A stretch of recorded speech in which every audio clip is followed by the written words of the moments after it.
This is India, a country that is just as often loud, raucous, and wonderfully unpredictable as it is sublime.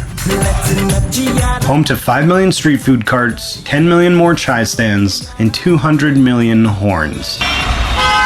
This is Meherwan Irani, former car salesman turned James Beard-nominated chef and restaurateur. This year he decided it was time to bring his Carolina boys to India. James Grogan, chef at Chai Pani Asheville and Indian neophyte. Daniel Peach, chef of Chai Pani Decatur and the Hindi-speaking veteran. And yours truly, Michael Files, tasked with filming these madmen as they hit 10 cities in 11 days. By planes, trains, and cycle rickshaws, eating everything in sight along the way. So sit back and enjoy the ride. This is Chai Pani's Cutting Chai.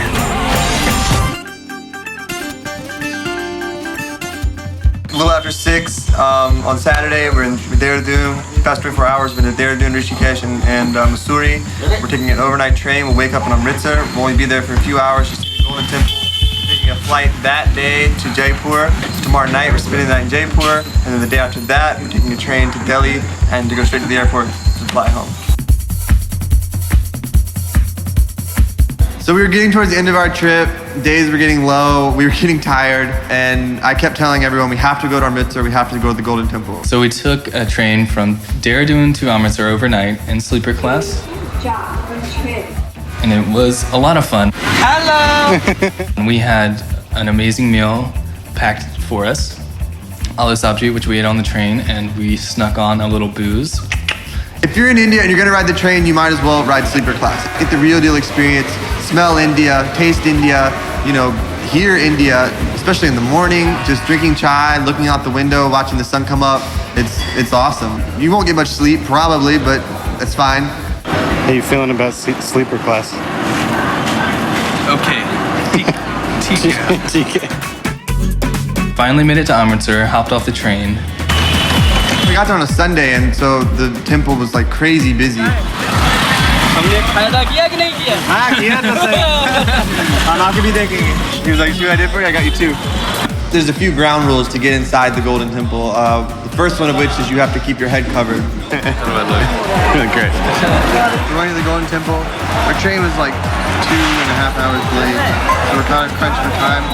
But we're gonna go in, see the temple, eat the famous Golden Temple food.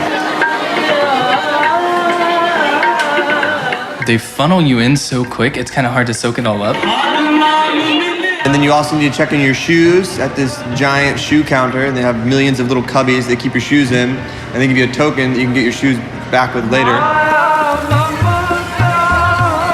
Once you get up to the main kind of entrance to the complex, you wash your feet, and generally you wash your hands before you go in.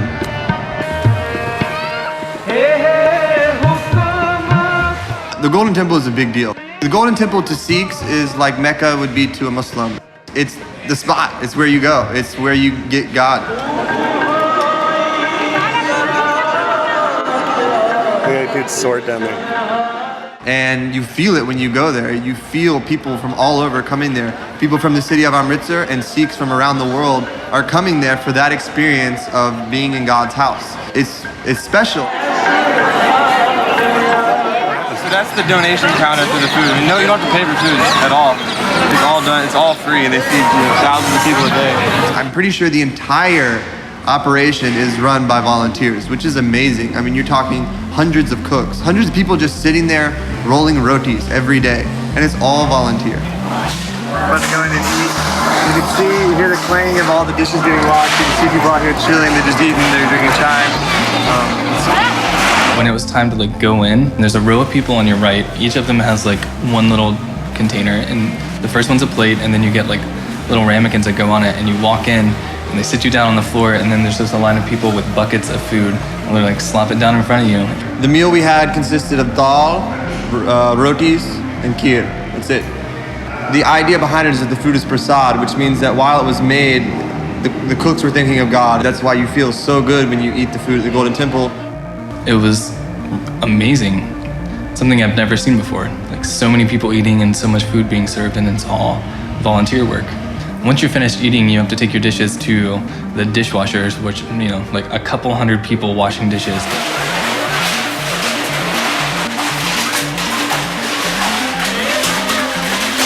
The most insane part about that is the noise that it makes. Like all this metalware just being flung around.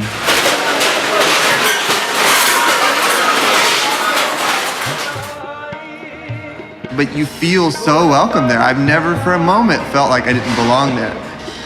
So that's why I love that place. And I think anyone who goes there generally feels that way. They feel like, all right, this is the real deal. And you don't have to worry about, is the Golden Temple open? Can I get a meal? If you're in Amritsar and you're hungry or you need to sleep somewhere or you need a bath, you go to the Golden Temple. And that's for anybody. In America, you have Walmarts and mini marts open 24 hours. In India, you have the Golden Temple and other various sketchy locations. We left the temple, got in the car, straight to the airport. We were only in Amritsar for like 6 hours. It was amazing. It was totally worth going. And later that day, we were on a flight to Jaipur.